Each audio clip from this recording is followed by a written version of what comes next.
කළු ජාතිකයන්ගේ ශරීරයේ ඝන ඌරු තෙල් තට්ටුවක් ගාන ලදී. මෙයින් ඔවුන් ඉතා නිරෝගී සහ ශක්තිමත් බවක් පෙන්눔 කළේය. පසුව සුදු ජාතිකයන්ට තෝරා ගැනීම සඳහා ඔවුන්ව වේදිකාවට ගෙන එන ලදී. එක් පෙයක් ඇතුළත කළු ජාතිකයන් 100 දෙනෙකු අලවිවියා. ගනුදෙනුව අවසන් වූ පසු කළු ජාතිකයන් බහල් නැවකට පටවන ලදී. ඔවුන්ව ස්පාඤ්ඤයට යැවීමට නියමිතව තිබුණි. ඔවුන් පැන යාම වැළැක්වීම සඳහා චේන් දමා මාංචු දමන ලදී. සුදු ජාතිකයන් ඉතිරි කළ ඉඳුල් ආහාර පමණක් ඔවුන්ට අනුභව කිරීමට සිදුවිය. කළු ජාතිකයෙකු ලෙඩ වී ඇති බව දැනගත් වහාම වහල් හිමියා දම්බෙලේ එක් කෙළවරක ගලක් ගැට ගසා ලෙඩ වූ පුද්ගලයා මුහුදට විසි කළේය. මේ දුටු සොලමන් කැරලි ගැසිලිවට තීරණය කළේය. රාත්‍රියේදී ඔහු යකඩ ඇණයක් එළියටගෙන දම්වැල් කැඩීමට ඒ භාවිතා කළේය. ඔහු ලී පෙට්ටි කඩා දාම කළු ජාතිකයන්ට ආයුධ බෙදා දුන්නේය. හදිස්සි ප්‍රහාරයෙන් නොසිතූ ලෙස විමතියටපත් වූ සුදු ජාතිකයන් පරාජයටපත් විය. පසුව මුළු නැවම කළු ජාතිකයන් විසින් අත්පත් කරගන්නා ලදී. සොලමන් නැවේ නැවියෙකුගෙන් ඉල්ලා සිටියේ තමන්ව නැවත අප්‍රිකාවට ගෙන යන්න ලෙසයි. නමුත් එම නැවියා රහසේම නැව ස්පාඤ්ඤ දෙසට ධාවනය කළේය. සොලමන් වහාම ඔහුව නැවැත්වීමට උත්සාහ කළද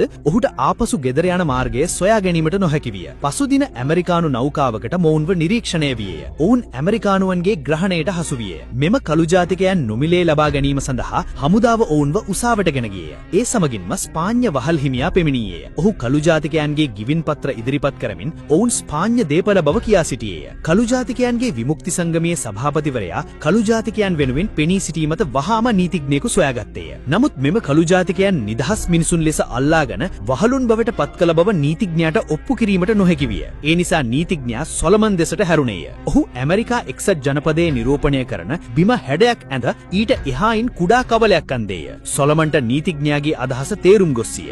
මීටර් 10ක් පමණ ඈතට ගියේය. ඔවුන් පැමිණියේ අප්‍රිතාවෙන් බව නීතිඥයාට එක්වරම වැටහුණේය. අනතුරුව ඔහු සාක්ෂි සොයා ගැනීමට වහල් නැවට ගියේය. එහි තිබ සිදුරකට තද කර තිබු ලෙදර් බෑග්යක් ඔහුට හමු වියේය. එහි ඇතුළේ වහල් හිමියන් මෙම කළු ජාතිකයන් මිලදී ගැනීම සහ විකිණීම සම්බන්ධ සියල්ල විස්තරයන් පැහැදිලි වාර්තා තිබියේය. මෙම සියලු සාක්ෂි හමුවේ වහල් හිමියාට චෝදනා ප්‍රතික්ෂේප කිරීමට නොහැකි වියේය. අවසානයේ විනිශ්චයවරයා කළු ජාතිකයන්ගේ ගිවිම් අවලංගු බවට තීන්දුව කළේය. සහ වහල් හිමියාව අඩඩගුණ ගැනීමට නියම කළේය. සැමෝම බෙහෙතින් සතුටු වියේය. මෙම කළු ජාතිකයන්ද ඔවුන් බලාපොරොත්තු වූ පරිදිම ආපසු නිවස බලා යන නැවට ගොඩහුණේය.